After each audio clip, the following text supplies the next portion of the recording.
Oke, Bismillahirrahmanirrahim. Assalamualaikum warahmatullahi wabarakatuh. Selamat datang kembali teman-teman semuanya. Kita akan lanjutkan pembahasan kita untuk pembahasan soal untuk subjek bahasa Inggris. Oke, nah sekarang kita akan masuk kepada pembahasan grammar yang kedua, ya, yang berbicara masalah verbing. Verbing itu apa? Verbing itu adalah verb satu yang ditambahkan dengan ing, ya. Ini dia pengertiannya. Present participle is the ing form of the verb. Ya, jadi verb satu yang ditambahkan dengan ing. Apa contohnya? Ada playing, ada eating. Oke. Nah, si verb ing ini dia bisa memiliki dua peran. Ya, secara normalnya atau biasanya yang kita pelajari dalam untuk grammar itu verb ing itu untuk menyatakan sedang ya kalau dia sebagai kata kerja.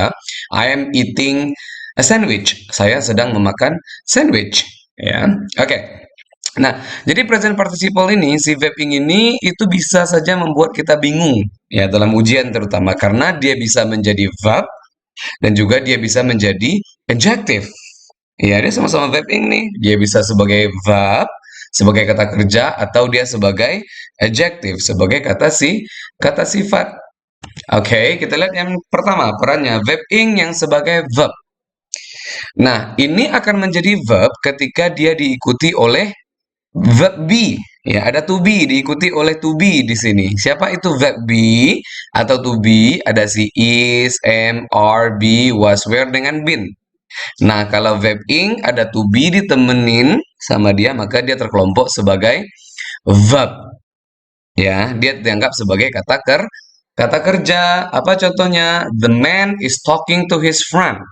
Laki-laki itu sedang berbicara dengan temannya. Oke, bagaimana dengan verb ing sebagai kata sifat? Nah, si verb ing sebagai kata sifat ini jika dia nggak ada diikuti oleh to be, ya, nggak ada to be nemenin dia, dia ingnya berdiri sendiri saja.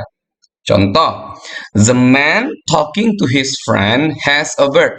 Nah, talking di sini nggak ada to be kan, maka dia berperan sebagai adjective. To his friend has a bird. Mana tuh verbnya di sini? Verbnya adalah has ya. Oke, ya kita lihat dalam bentuk contoh. The child bla bla bla playing in the yard is my son. Apa kira-kira answernya? Ada now, ada is, ada he, ada was.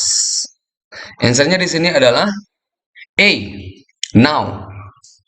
Kenapa? Oke, ada yang pertama, the child. The child ini adalah subjeknya ya.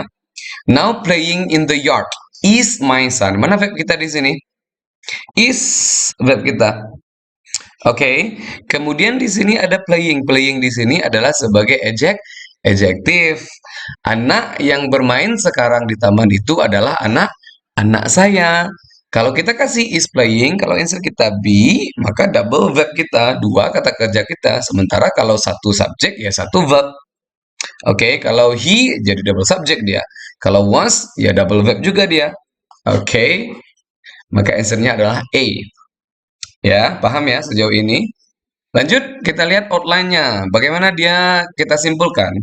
Jadi, kalau seandainya bahwa si verb ing ini, present participle itu adalah si verb yang ditambahkan dengan ing. Dia bisa menjadi dua, perannya sebagai kata kerja ataupun juga sebagai kata sifat. Contoh yang pertama adalah the boy is standing in the corner. Maka dia ini berperan sebagai verb. Ya, the boy subjeknya, is standing itu verbnya. The boy standing in the corner was naughty.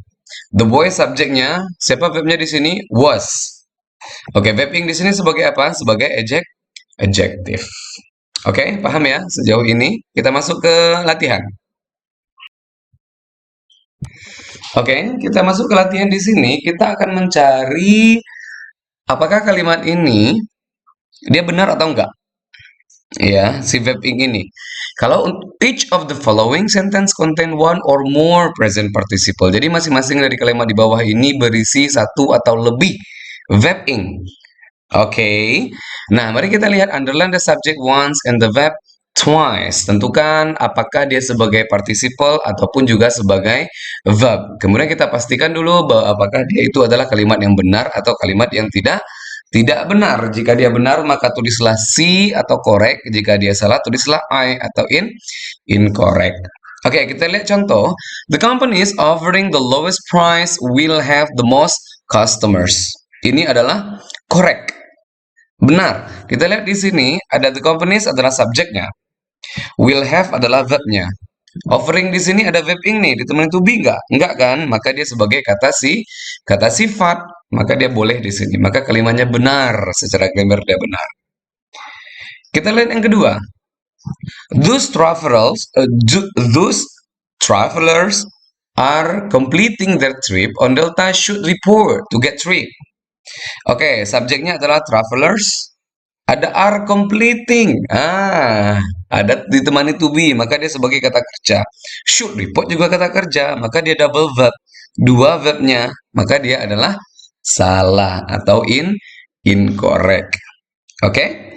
Kita coba lihat number 3. The artisans were demonstrating various handicrafts at booth throughout the fair. Oke, kita lihat di sini apakah dia korek atau enggak. Ada verb-nya ada berapa? Ada satu, demonstrating. Ditemani to be enggak? Iya, ditemani to be were. Siapa subjeknya? The artisans. Siapa verbnya? Were demonstrating. Ada verb yang lain di sini? Enggak ada. Maka untuk sentence nomor 3 adalah C. Dia korek. Oke? Kita lihat number 4. The fraternities are giving the wildest parties attract the most new pledges. Ya. Siapa subjeknya di sini? The fraternities are giving. Ini verb nih. Ada to be kan? Are giving. The wildest parties attract the most new pledges. Attract juga verb. Maka di sini juga verb. Oke. Jadi kemanya adalah correct atau incorrect ini? Untuk bagian ini correct atau incorrect? Incorrect. Kenapa? Karena dia jadi double verb. Ya. Kita lihat number 5. The first team winning 4 games is awarded the championship. Oke, number 5. Number 5 itu correct atau incorrect? 5 adalah correct. Oke. The first team subject ya. Winning di sini ada to be enggak kan? Maka dia sebagai adjective. Is awarded. Nah, ini verb kita is awarded. Is awarded adalah verb kita. Oke. Maka subjeknya adalah the first team, is awarded adalah verbnya. Maka number 5 itu adalah correct. Number 6. The speaker was trying to make his point was often interrupted vociferously. Number 6, correct atau incorrect? Incorrect. Siapa subjeknya? The speaker was trying. Ada to be di sana tambah verb ing, maka dia sebagai verb nih, bisa dia sebagai kata kerja. To make his point was often interrupted. Was interrupted itu verb lagi, maka verb kita jadi 2. Bolehkah 2 verb dengan satu subjek? No. Maka untuk 6 adalah incorrect. Oke, number 7. Coba dianalisis dulu. The fruits were rotting because the moisture in the crates carrying them to market. Oke. Nah, di sini gimana nih? Correct atau incorrect untuk number 7? Siapa subjeknya? The fruits. Siapa verbnya? Were rotting. Oke. Nah, kita ketemu verb ing lagi di sini. Carrying, ada to be nggak? Nggak pakai to be, maka di sini pasti adjective. Oke, maka number 7 adalah C. Correct ya.